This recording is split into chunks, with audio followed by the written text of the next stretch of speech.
That's just their creative process. There's no right or wrong way to make a song. A hit is a hit, wherever way it comes out.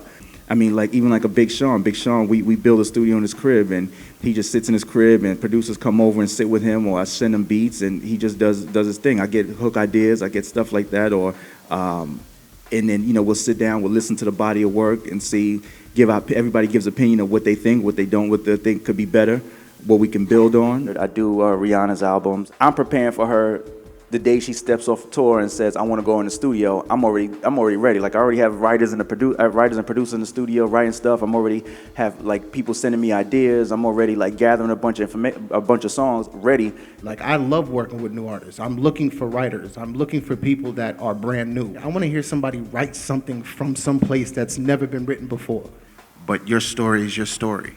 Nobody can tell you how to make music. Music is something that we make. It's a God gift. And when you do it, it's supposed to evoke emotion. We get music from anyone. You can play me a song right now, this shit, and I feel like it's dope. She's gonna hear it.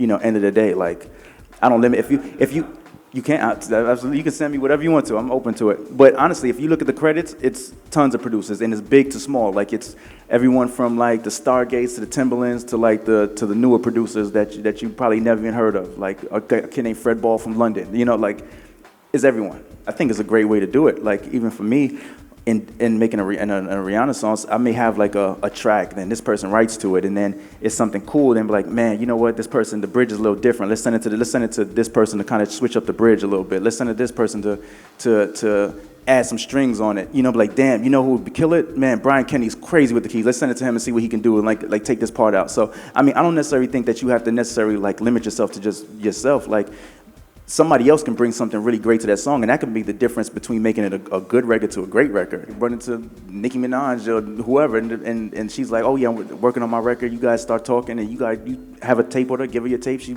ends up being on an album. Like that's just, and honestly, it works that easy. Like, not saying that easy, but it's definitely easy. It happens like that in LA. Like just having a session, and you just bump into somebody in a hallway because they're working in a hallway down the block from you.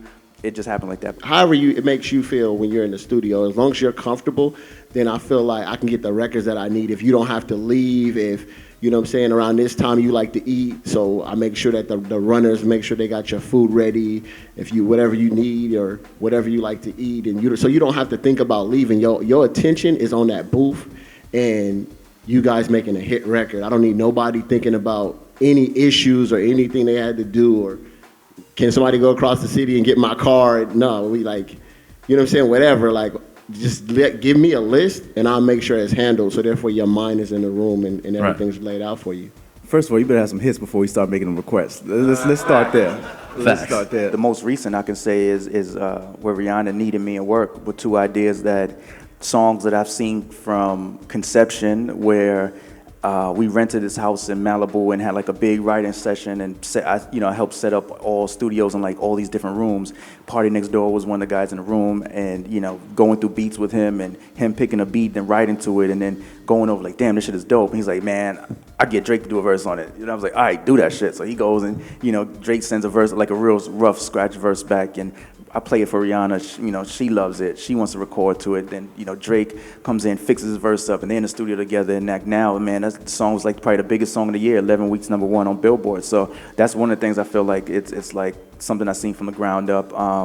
Needed me another thing, like how DJ Mustard was like through the whole Rihanna album, was like, man, I need to get something on it, and he kept failing. She didn't like anything he was doing, and the last hour he comes with this one record. This girl, Star and Prince Charles, are two songwriters. They wrote this song to it, and I kind of was like, it's cool, but it needs something else. It needs something else to it. Like it doesn't grab me. And then they wrote the hook, and then that "Needed Me" part came about, and then she loved that one, and now that's like a huge single that's out now too. So those are those most recent things, and it's hundreds of stories like that I can tell. And then also I take feedback from you guys too, because you guys are the ones who are out there developing new sounds. I feel like if I'm giving you a direction, sometimes I feel like if I'm giving you a direction, I'm not doing my job correctly. Like I'm giving you something that she's done already. So a lot of time I'll say, what are you working on? What have you been listening to? What new and interesting things that like your new sounds that you're creating? So And I feed off of that. And if it's something that's kind of the same way, then, we play with ideas. We'll listen to ideas. We'll listen to old songs. We'll listen to new stuff, get inspiration, like whatever it is that needs to be. If you guys want to stay urban, that's cool. That's one check, but that check is small compared to country and rock. And Nashville has opened their doors to urban influence. So if you want to turn around and make real money, make great songs. Start to go in and make great songs. Give your songs substance. Give them you can give them hook lines all you want. You can have your same feel, but give it substance. Do something different so now you're not in just one genre. They're not looking at you and going, yo, this dude does rap records. I had a song, the opening song of Kevin Hart's movie, Let Me Explain. They did this song about a grind. I totally rapped about my life and got 30,000 for rapping about my life at the opening title song for Let Me Explain. He ain't hot like he used to be. How high did he have to get? 100 million records in publishing, $100 million in publishing? When he said 100 million, it's because he made $100 million in publishing from every song from 2005 till now. He was on every #1 top 10 record. 100 million in publishing.